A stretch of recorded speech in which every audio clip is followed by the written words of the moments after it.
to click like, subscribe, the bell notification, and whatever else YouTube has you clicking on to support us. What's up, everyone? I'm the Kaiju no Kami from the Toku and Animation News Network here at Power Morphicon 2024 with Campbell Cooley, voice actor at large, the veteran voice actor for the Power Rangers franchise, and various anime. So, what characters in Power Rangers or anime have you done for people that might not know?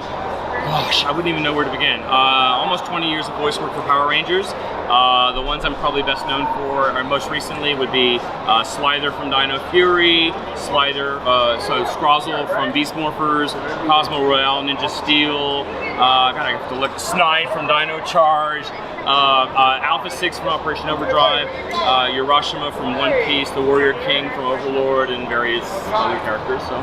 Were you familiar when you first got into voice acting for Power Rangers that it was based on a Japanese series? I had no idea, and there's a funny story behind that. So my very first voice job was on SPD. I was voicing Tomar, General Tomar.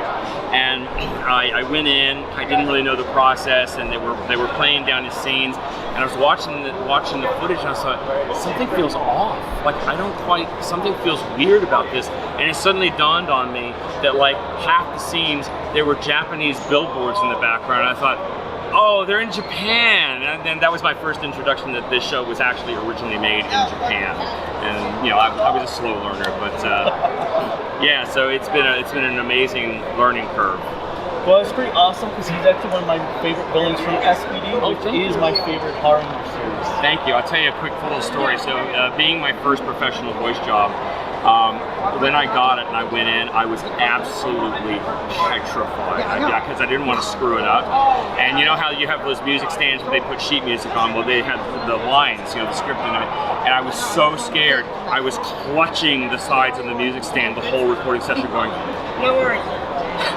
Somehow I got through it, and I think that extended into the next season for Mystic Force. By Operation Overdrive, I was over it. I was like, you know what, let's just do it. We're good. Yeah. So, what do you find more challenging, voice acting or being an ADR director? That's tough. I'm gonna say probably being a director. You know, before I was a voice director, I directed.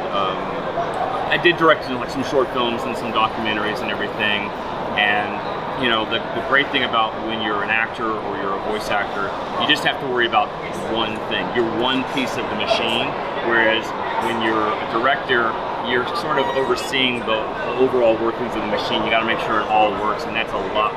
For me, that's just a lot more complicated. So I'd much rather be just a voice actor. Have you had to direct yourself? I have directed myself.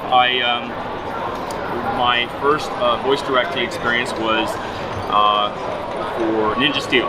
I went in, they were training me to become one of the voice directors for Ninja Steel, and then I was one of the voice directors for Beast Morphers and Dino Fury, and I think I've maybe directed a few other things, but yeah, that was an amazing learning curve.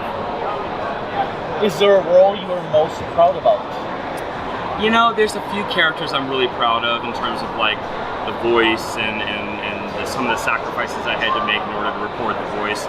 I think there were a few times I walked away from sessions recording Snide and my throat was just stripped out. Like, you know, I lost my voice for 3 days. But I think maybe, and you know, a lot of people probably think like, oh, you're probably really, it would be natural for people to assume that I'd be the most proud that I did Alpha 6. And to my shame, I didn't realize I was voicing an iconic character when I did Alpha 6. But I'm really glad I got to. I would say the one I'm the most proud of is probably Scrozzle. I love voicing Scrozzle. He's one of my favorite characters now. One of the interesting things about Slyther is that we thought of Dick Dastardly when we watched it. That's so funny you say that because you know, normally when you go into these auditions, they just give you free reign to do what you want. And I think Ninja Steel was the first season I auditioned for where they gave a kind of brief. And ironically, when I was auditioning for Ripcon, the brief was they were thinking Dirk Dastardly. I was like, I can't do Dirk Dastardly. So I ended up doing something else. I vaguely remember what it was, but I got it. So, but I was also thrilled. It was an accident. It was a total accident. They even got Cosmo Royale. But I'm just thrilled that I got to do 2 characters. What do you like to do outside of voice acting? Outside of voice acting, gosh, you know, my life is so busy. I don't really have much of a social life these days. I love spending time with dogs and getting out in nature, going for walks, and there's probably a few other things I'm just not thinking of off the top of my head, but just very, very simple pleasures. Just things to go out to have for fun. Yeah, exactly. Exactly. Do you have a favorite movie at all? Favorite movie? It's a tie between several movies, but I'm going to narrow it down to two. I love Terry Gilliam's Brazil from 1985. Brilliant film.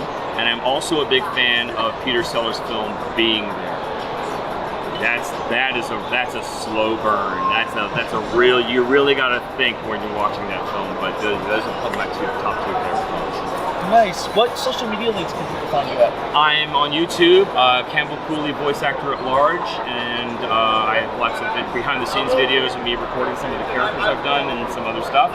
And I'm on Instagram, just real Campbell Cooley, and I have a Twitter account. I think it's @CampbellCooley. I do have a Facebook page. I don't use it, so don't reach out and add me.